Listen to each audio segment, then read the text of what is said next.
But you can just ignore this in the case of this project. Okay. So what we're going to do first is find it. It's under the Design Center. Now, the Design Center has a whole bunch of stuff, different ways of putting things together and actually making parts while you're within an assembly.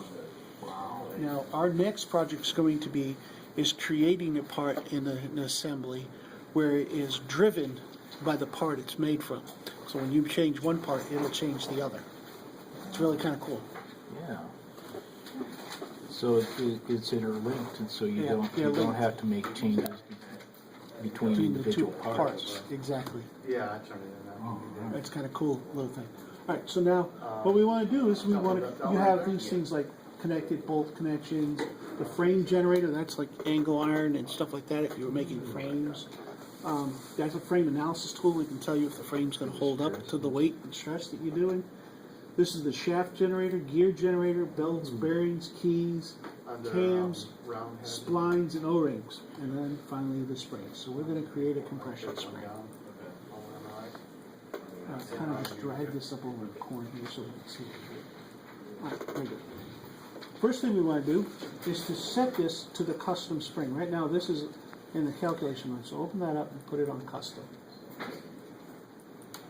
Now we're going to select the axis, which will be your yellow line, which you kindly put in there for us. So I need to make sure mine has an axis. All right, now we're going to select the face, Yeah. which is right there. Next guy wants. Now you can see we have this big, huge spring. Yes. Now we got to put the details in here, and that's where you go through Fill here. in all the blanks. We see that it's right-handed, but we can see it's going the wrong way. So click on this one right there, and that changed this direction. Okay. We wanted a right-handed coil. Okay. We want our wire diameter to be 1/32. So just type in 1/32. You can click in the box first. Delete everything that's in there. You said that like it's story time. Okay, now you can see your wire has changed. It's changing right there in front of you. All right. All of this is going to stay the same. I didn't change any of that. Okay. All right. We're going to change the method or the input method, and we're going to change it to, I can't really read that, but T on it. L sub T to N. Okay. that's the one you want right there.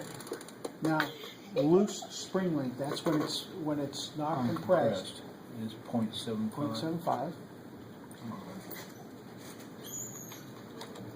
right. Pitch is 0.125. That's how far it would move in one revolution. And the free wire part, not the compressed wire part. All right.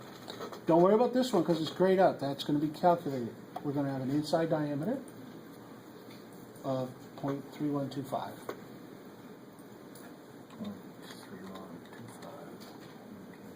Click calculate.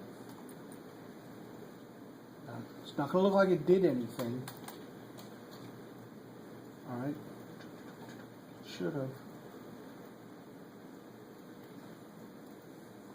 Change that length to 0.5. Then you just got to type it in.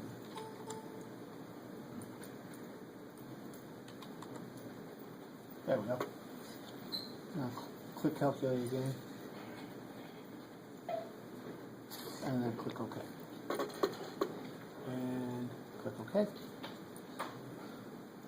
And you wait. And you wait. Whoa! Okay. I was like, what? It was just what it is it's actually creating it creates the part using an Excel spreadsheet. So what it had to do is go and rearrange the Excel spreadsheet for that particular one, and it just popped up and in there. this is a flat. Yep, and it already puts the flat on there and everything for you. Wow. Now, go ahead and open this up. The spring. Yep. Now, one of the things is with this type of part, because it is a dynamic part, never, ever, ever go there and make changes. I know one of you is going to do it, and you're going to say, what do? I went and did that, Mr. Dyer. You know what I'm going to say? Do it over. Delete it and do it over. Because if you change it at this level, especially springs, you're going to screw it up. So where do you change it? go up here, And the Back top up, one. up to there. right click there, And bring up the box again. and then you can edit it. Okay. And Okay. You edit it there. Remember how I was showing And you that how to dialog box is called the design accelerator then? Yeah, it's just a design accelerator. And this one happens to be the compression spin generator. Okay. There's different ones. This whole bar is called design accelerator. Okay. Okay? So go ahead and click on the screen somewhere. Now, you see these two mates right here? If we look Okay. at them, just highlight one of them. Now you can see that one's the one that's on the center axis. Click on the other one. That's on the face. And that's on this face. That one that's on the face is actually in the wrong place. So delete that one. Now grab the spring and it will slide up and down that shaft.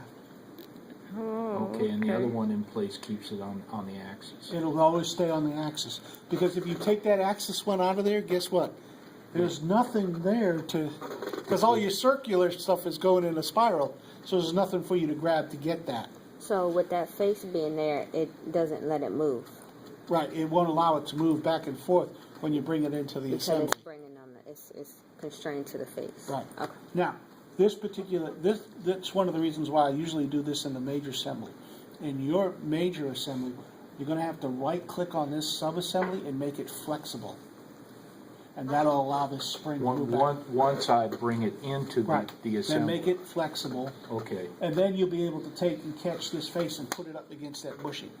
Okay. Because it's going to be standing off like a half inch away from here. It's going to be Okay. down here about a half inch away from this face. So what you do is you put this in where it needs to go, and then you just slide this back, mate this face to the face of the bushing, and you're all done. Okay. Because the bushing's recessed in, I think, like a 30. That's the one that we 16 had to draw last Yeah. class. Right? Okay. Okay. And that bushing face is to the back of the. Right, the- that one goes all the way up against the cylinder the head. So this cylinder. is a sub-assembly is done now, right? Yep. So, and Okay. wait a second. Did I? Nope. I named it and everything, so I'm ready to say it. Just say, okay. Okay, these springs aren't that hard to do. No.